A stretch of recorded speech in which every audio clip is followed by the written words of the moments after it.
नमस्कार दोस्तों। आज के इस कहानी के माध्यम से मैं आप सबों को ये बताने की कोशिश करूंगा कि हमारे जीवन में कर्मों के प्रकार भले ही अलग अलग हों, पर हमें यह तय करना होता है कि हम उनमें से किन कर्मों की सहायता से अपने जीवन में आने वाली समस्याओं को और कितना कम कर सकते हैं।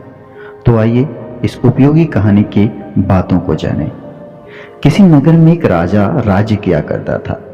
इस राज्य की प्रजा काफी सुखी और संपन्न थी, क्योंकि इसका कारण यह था कि उस राज्य के राजा अपनी प्रजा और उसकी समस्याओं को लेकर काफी जागरूक थे।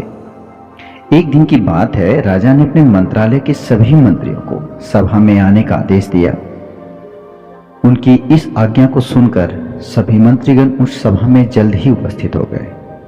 यूं तो राजा के दरबार में कई मंत्री थे, लेकिन उन सभी मंत्रियों में उस राजा ने केवल 3 ही मंत्रियों का चुनाव किया और उन्हें आज्ञा दी कि वे सभी उस राज्य के फलों के बगीचे में जाएं और वहां से अच्छे अच्छे फल राजा के लिए तोड़ के बोरे में भर कर लाएं।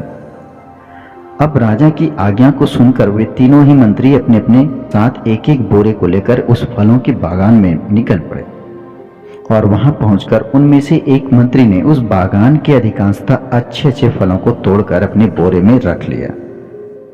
इसके बाद वह थोड़े समय के लिए आराम करने लगा। वहीं उपस्थित दूसरे मंत्री ने पहले आराम किया, जिसमें दिन के अधिकांशतः समय निकल चुके थे। जब उसके ध्यान में ये बात आई तो उसने फलों को तोड़ना आरंभ कर दिया और अपने बोरे में आधे फल में आधा सड़ा और आधा अच्छा फल तोड़ पाया। वहीं उपस्थित तीसरे मंत्री ने अपने बोरे में और बचे हुए समय में जल्दी जल्दी कुछ अच्छे फलों को तोड़ा, बाकी सड़े फलों को, और इससे भी जब बोरा नहीं भरा तो उसने कुछ आसपास की घास को उस बोरे के अंदर में भर लिया। अब वे तीनों ही मंत्री इस बात से बिल्कुल निश्चिंत थे कि राजा उनके बोरों के अंदर रखे सामानों की जांच नहीं करवाएंगे। अब वे सभी मंत्री अपने अपने फलों की बोरियों के साथ उस राजा के दरबार में एक बार फिर से पहुंचे। राजा ने अपने उन तीनों मंत्रियों को ये कहा कि आप तीनों अब इन फलों के साथ ही 3 महीने तक कारावास में जीवन व्यतीत करो और उन फलों को खाकर रहो। ऐसी स्थिति में वो पहला मंत्री तो थोड़ा बहुत खुश था, क्योंकि उसने अपने बोरे में अच्छे अच्छे फलों को तोड़कर रखा था जो राजा खाने वाले थे। वहीं दूसरा मंत्री राजा से यह विनती करने लगा कि हमें माफ किया जाए हुजूर, क्योंकि मैं इन बोरे में थोड़े से सड़े हुए फलों को भी तोड़कर लाया हूं। मैं कैसे इन महीनों में इन सड़े हुए फलों को खाकर गुजारूंगा। और तीसरा मंत्री तो सीधे सीधे राजा के पैर पर ही गिर पड़ा और उनके सामने वह गिड़गिड़ा कर क्षमा मांगने लगा और कहने लगा, हुजूर, मैं इन सड़े हुए फलों को खाकर मैं कैसे जीवित रह सकता हूँ। राजा ने उन मंत्री की कोई भी बात नहीं सुनी और उन्हें आज्ञा का पालन करने का आदेश दे दिया।